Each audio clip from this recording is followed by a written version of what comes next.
ఇవాళ ఎన్నడూ లేవని గొంతులు కూడా లేస్తున్నాయి. ఇవాళ 10 ఏళ్ళు నోరు మూసుకొనున్న గొంతులు, 10 ఏళ్ళు మాట్లాడేందుకు భయపడ్డోళ్ళు ఇలా రేవంత్ రెడ్డి ముఖ్యమంత్రి కాగానే ఎగిరెగిరి పడుతున్నారు.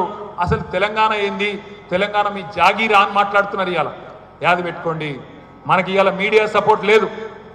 ఇప్పుడు ఇంతసేపు కెమెరాలు పెట్టిరు కదా, ఎవరు చూపెట్టరు, అవుతుంది అదుగుతుంది ఏదో వీళ్ళ ఉప్పసకు పాపం వీళ్ళ ఉద్యోగాలకు తప్పాడు ఎవడు చూపెట్టాడు. నేనేమంటున్నా అంటే వీళ్ళ ఎవరు మనకు సపోర్ట్ లేదు. మనకి ఇవాళ ఉన్నది ఒకటే ఒక్క అస్త్రం, సోషల్ మీడియానే మనం ముంగటున్న ఒకటే ఒక్క అస్త్రం. ఎవరి దగ్గరికి పోయే అవసరం లేదు, మీరు ఎవరి గురించి బాధపడే అవసరం లేదు. మీరు చేయాల్సిన పనల్లో ఒకటే, మీ ఊళ్ళే మీ కండ్ల ముంగట ఇలా చెప్పులు కనబడుతున్నాయి, ఎరువుల దుకాణాల ముంగట చెప్పులు కనబడుతున్నాయి క్యూలా.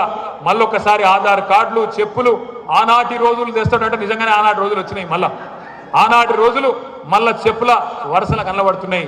మీరు చేయవలసిందల్లా ఒకటే, ఒక ఫోటో కొట్టుండ్రి, ఒక వీడియో తీయండి, వాట్సాప్లో పెట్టుండ్రి. ఈ చెత్త ప్రభుత్వం ప్రజా పాలన అంటే ప్రజలను సతాయిస్తున్న ప్రభుత్వం అని ఒక్క మాట పెట్టండి. మీరు ఒక్కొక్కరు ఒక్కొక్క కేసీఆర్ లాగా సోషల్ మీడియాలో విజృంభించాలని చెప్పి నేను కోరుతా ఉన్నా బీఆర్ఎస్ విద్యార్థులను. ఒక రిక్వెస్ట్ మీ అందరితో, మర్చిపోండి. మన పేపర్లలో ఫోటోలు ఇస్తారు, టీవీలలో చూపెడతారు, మర్చిపోండి, చూపెట్టరు. వాళ్ళు డిసైడ్ అయిపోయింది. మొన్న జగదీష్ అన్న మంచిగా చెప్పిండు, ఇప్పుడు రాష్ట్రంలో మీడియా సంస్థలు పనిచేస్తలేవు. మన క్యారెక్టర్లు ఖతం చేసే స్లాటర్ హౌజులు కొన్ని పనిచేస్తున్నాయి. స్లాటర్ హౌజ్ అంటే ఇరికే కదా, చీమా కింద కొట్టేటి స్లాటర్ హౌజులు గవి పనిచేస్తున్నాయి కొన్ని. వాటి గురించి మీరు రంది పెట్టుకోకుండా, అలా చూపెట్టినా చూపెట్టకపోయినా మీ చేతుల్లో మీ ఫోన్లో ఉన్న అస్త్రాన్ని వాడండి. ఆ వాట్సాప్ను, ఆ కెమెరాను, ఆ వీడియోను వాడండి. ఎక్కడ సమస్య ఉంటే అక్కడ తీసి గ్రూప్లో పెట్టమని చెప్పి నేను కోరుతా ఉన్నా.